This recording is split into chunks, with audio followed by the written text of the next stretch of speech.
The ജേർണലിസ്റ്റിലേക്ക് Iran അതിശക്തമായി തിരിച്ചടി കടുപ്പിച്ചതോടെ American president Donald ട്രംപിനെ കാണാനില്ല. ഒരു പക്ഷേ സുരക്ഷാ വർധനയുടെ ഭാഗമായി ട്രംപിനെ ബങ്കറിലോ മറ്റ് സുരക്ഷിത കേന്ദ്രങ്ങളിലോ താമസിപ്പിച്ചിരിക്കുന്നതായിരിക്കാം. അല്ലെങ്കിൽ പറഞ്ഞത് തന്നെ പിന്നെയും പറഞ്ഞു പറഞ്ഞു പറഞ്ഞു മടുത്ത ട്രംപ് തൽക്കാലത്തേക്ക് ഒരു അവധി എടുത്തതായിരിക്കാം. ഇനി അതുമല്ലെങ്കിൽ ഇറാന് നേരെ ആക്രമണങ്ങൾ നടത്തുമ്പോൾ പ്രത്യാഘാതം ഗുരുതരമായിരിക്കുമെന്ന് കണ്ട് ട്രംപ് എരുതിയിൽ എണ്ണയൊഴിക്കുന്ന പരിപാടി തൽക്കാലത്തേക്ക് നിർത്തിയതായിരിക്കാം.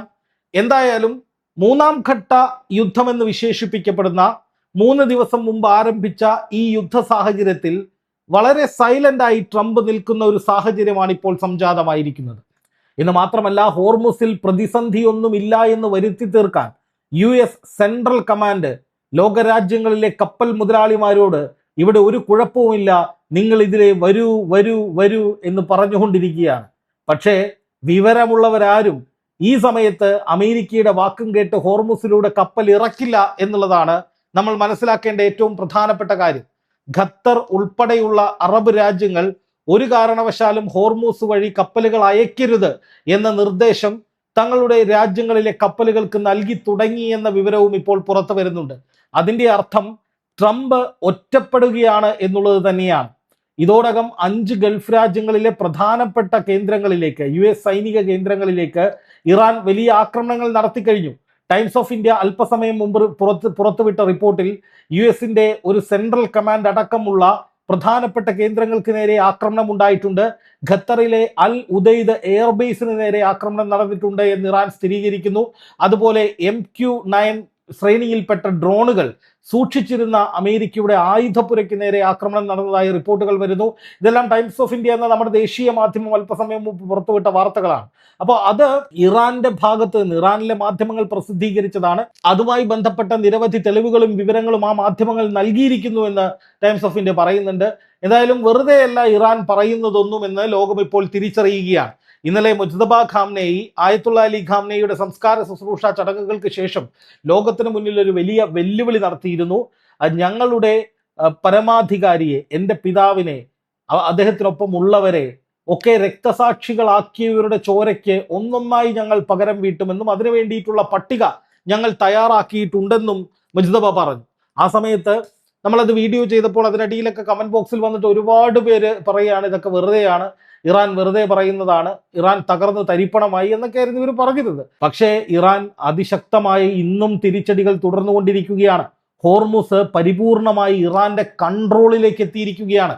അതായത് ട്രംപ് പറയുന്നത് മാത്രമേ ഉള്ളൂ, പ്രവൃത്തി നടക്കുന്നില്ല. പക്ഷേ ഇവിടെ ഇറാൻ പറയുന്നതിനനുസരിച്ച് അത് പ്രവർത്തിച്ച് കാണിക്കുന്നുണ്ട്.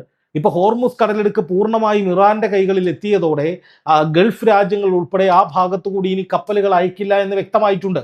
ഇത് മാത്രമല്ല, റഡാറുകളൊക്കെ ഓഫ് ചെയ്ത് അതുവഴി രഹസ്യമായി നീങ്ങാൻ ശ്രമിച്ച കപ്പലുകൾക്ക് നേരെ ആക്രമണം നടന്നിട്ടുണ്ട്. സ്വാഭാവികമായിട്ടും ഇത് കണ്ട് എല്ലാ കപ്പലുകളും പേടിച്ച് ഹോർമൂസ് വഴിയുള്ള യാത്ര ഉപേക്ഷിച്ച് പിന്മാറിയിരിക്കുന്നു. അതായത് വെടിനിർത്തൽ കരാർ നിലവിൽ വരുന്നതിന് മുമ്പ് എന്തായിരുന്നോ സാഹചര്യം, ആ സാഹചര്യത്തിലേക്ക് കാര്യങ്ങൾ തിരിച്ചെത്തിയിരിക്കുന്നു ഹോർമൂസിൽ. ഇതോടൊപ്പം ഇറാൻ തങ്ങളുടെ മുഴുവൻ സന്നാഹവുമായി ഹോർമൂസിൽ ഒരു വലിയ സുരക്ഷാ മതിൽ തീർക്കുകയാണ്. അതായത് ഇറാനിലേക്ക് ആക്രമണങ്ങൾ ഉണ്ടാകാതിരിക്കാനും ഒരു കപ്പലും ഹോർമൂസ് വഴി തങ്ങളുടെ അനുമതിയില്ലാതെ പോകാതിരിക്കാനും വേണ്ടി ഒരു വലിയ മതിൽ തീർക്കുന്നത് പോലെ നിരീക്ഷണവും അതോടൊപ്പം ആയുധ വിന്യാസവും ഒക്കെ ഇറാൻ നടത്തുന്നുണ്ട് എന്നാണ് പുറത്തു വരുന്ന ഏറ്റവും പ്രധാനപ്പെട്ട വിവരം. അതായത് ട്രംപിന് കഷ്ടകാലമാണ്. ട്രംപിന് നേരെ വധഭീഷണി അതുപോലെ തന്നെ നിലനിൽക്കുന്നു. മുജ്തബ ഖാംനെയി പ്രതികാരം ചെയ്യും എന്ന് പറയുന്നു. അതിന് പിന്നാലെ തുടർച്ചയായി ആക്രമണങ്ങൾ നടക്കുന്നു. നോക്കുക, അമേരിക്ക ഇറാന്റെ 300ഓളം കേന്ദ്രങ്ങളിലേക്ക് ഇതുവരെ ആക്രമണം നടത്തിയതായി മൊത്തത്തിൽ പറഞ്ഞിട്ടുണ്ട്. പക്ഷെ ഇത്രയധികം ആക്രമണങ്ങൾ നടത്തിയിട്ടും വീണ്ടും വീണ്ടും വീണ്ടും ഇറാൻ തിരിച്ചടിക്കുന്നു എന്ന് പറയുമ്പോൾ അത് അമേരിക്കയുടെ ശക്തിയേക്കാൾ വലിയ ശക്തിയാണ് ഇറാന്റെ ശക്തി എന്ന് മനസ്സിലാക്കുന്ന വിധത്തിലേക്ക് കാര്യങ്ങൾ നീങ്ങുകയാണ്. എന്ന് മാത്രമല്ല, പാശ്ചാത്യ വിരുദ്ധ മനോഭാവത്തിൽ ആ കാര്യത്തിൽ ഇറാന് യാതൊരു വിട്ടുവീഴ്ചയും ഉണ്ടായിട്ടില്ല എന്നാണ് പുറത്തു വരുന്ന വിവരം. അതായത് 1979 ഇസ്ലാമിക് റവല്യൂഷന് ശേഷം ഇറാനിൽ പാശ്ചാത്യ വിരുദ്ധ തരംഗം, ഇസ്ലാമിക തരംഗം അലയടിച്ചിരുന്നു. ഏതാണ്ട് 49 വർഷവും ഇറാൻ, അതായത് ആയത്തുള്ള അലി ഖാംനെയി കൊല്ലപ്പെടുന്ന സമയത്തും അല്ലെങ്കിൽ അതിന് കാരണമായ യുദ്ധം നടക്കുന്ന സമയത്തും ഒക്കെ ശക്തമായ ആ നിലപാടിൽ തന്നെ ഉറച്ചു നിൽക്കുന്ന ഇറാനെയാണ് നമ്മൾ കണ്ടത്. അതിന് ഒരു മാറ്റവും വന്നിട്ടില്ല എന്ന് ഇപ്പോഴും വ്യക്തമാവുകയാണ്. കാരണം എന്താണ്? ഇറാൻ തങ്ങൾ പറഞ്ഞ ആ പഴയ നിലപാടിൽ തന്നെ ഉറച്ചു നിൽക്കുകയാണ്. ഒരു തരത്തിലും അമേരിക്കയുമായി ഒരു വിട്ടുവീഴ്ചയ്ക്ക് തയ്യാറല്ല എന്ന് മാത്രമല്ല, പ്രതികാരത്തിനുള്ള പണികൾ വ്യക്തമായി ചെയ്യുകയും ചെയ്യുന്നുണ്ട്. ഇതിൽ നിന്ന് നമ്മൾ മനസ്സിലാക്കേണ്ടത് അമേരിക്കയ്ക്കുള്ള തിരിച്ചടികൾ തുടങ്ങിയിട്ടേ ഉള്ളൂ. ട്രംപിന് മേലെയുള്ള വധഭീഷണി അതുപോലെ തന്നെ നിലനിൽക്കുന്നു. അതൊന്നും ഒഴിവാക്കാനോ ഇല്ലാതാക്കാനോ അമേരിക്കയ്ക്ക് കഴിഞ്ഞിട്ടില്ല.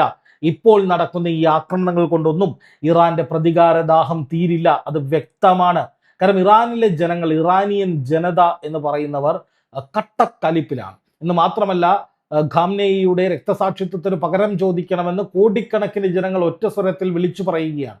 അത് നെഞ്ചേറ്റുന്ന വിധത്തിലാണ് മുജ്തബ ഖാംനെയിയുടെ നേതൃത്വത്തിൽ ഇപ്പോൾ പ്രതികാരത്തിനുള്ള നടപടികൾ തുടങ്ങിയിരിക്കുന്നത്.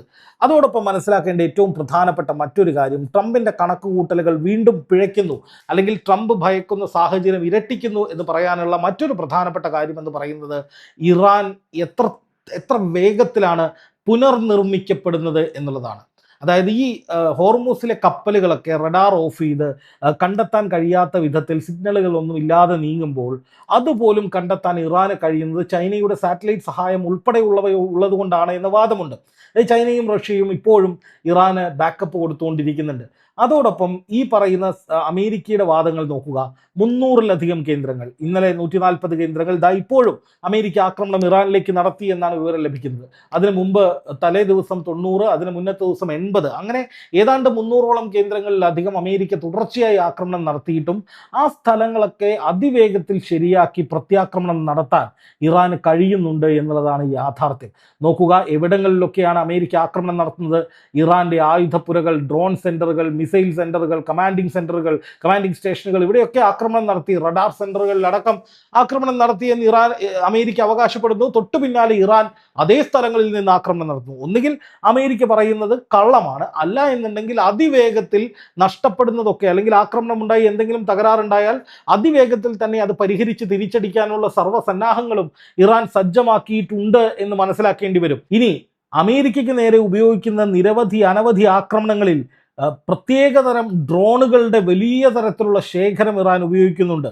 അതുപോലെ ഷഹീദ് കാറ്റഗറിയിലുള്ള മിസൈലുകൾ, 50 കിലോഗ്രാം മുതൽ 500 കിലോഗ്രാം വരെ പേലോഡ് വഹിക്കാൻ കഴിയുന്ന ഡ്രോണുകൾ, അങ്ങനെ ആയുധങ്ങളുടെ ഒരു വലിയ നിര തന്നെ ഈ യുദ്ധത്തിലുടനീളം ഉപയോഗിക്കാൻ, അതായത് ഇപ്പോൾ നടന്നുകൊണ്ടിരിക്കുന്ന ഈ അതിതീവ്രമായ യുദ്ധത്തിലുടനീളം ഉപയോഗിക്കാൻ വേണ്ടിയിട്ട് ഇറാൻ ശ്രമിക്കുന്നുണ്ട് എന്നത് ഇറാൻ പ്രതികാരത്തിന്റെ മൂർധന്യത്തിലാണ് എന്നതിൻ്റെ തെളിവ് തന്നെയാണ്.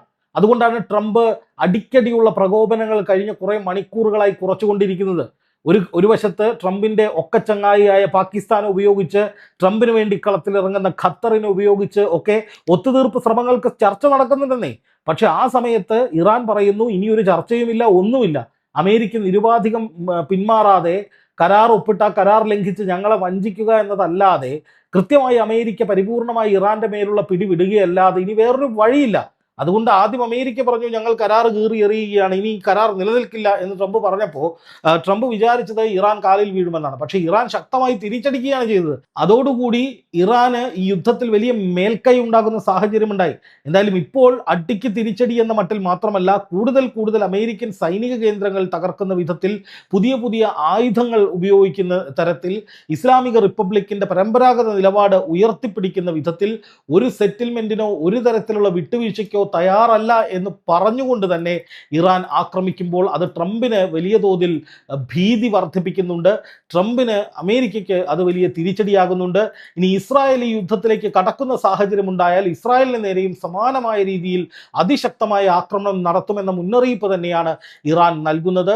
അതുകൊണ്ട് തന്നെ ഇറാനെ വരിഞ്ഞു മുറുക്കുകയോ പിടിച്ചു കെട്ടുകയോ എളുപ്പമല്ല എന്ന് ഒരിക്കൽ കൂടി ട്രംപിന് മനസ്സിലാവുകയും ട്രംപിന് മേലുള്ള ഭീഷണികൾ വർദ്ധിക്കുകയും ചെയ്യുന്നു എന്നുള്ള ഗ്രൗണ്ട് റിയാലിറ്റിയാണ് ഇപ്പോൾ എല്ലാവരും തിരിച്ചറിയുന്നത്.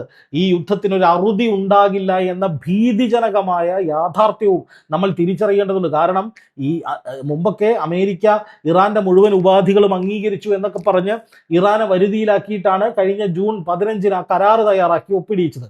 പക്ഷെ അതിനുശേഷം ആ കരാറിന്റെ 5 പ്രധാനപ്പെട്ട തത്വങ്ങൾ ലംഘിച്ചത് അമേരിക്കയാണ് എന്ന് ഇറാൻ ചൂണ്ടിക്കാണിക്കുന്നു. ഇറാനെ ഈ ചതിയിലൂടെ വീഴ്ത്തുക എന്ന തന്ത്രം ഇവിടെയും അമേരിക്ക പ്രയോഗിച്ചു എന്നാണ് വിവരങ്ങൾ. അപ്പൊ അതുകൊണ്ട് തന്നെ ഇനി ട്രംപുമായി ഒരു തരത്തിലുള്ള വിട്ടുവീഴ്ചയും വേണ്ട എന്ന കടുത്ത നിലപാടിലേക്ക് ഇറാൻ കടന്നതോടെ ഈ യുദ്ധം അവസാനിപ്പിക്കുക എളുപ്പമല്ല എന്ന യാഥാർത്ഥ്യം തിരിച്ചറിയപ്പെടുകയാണ്.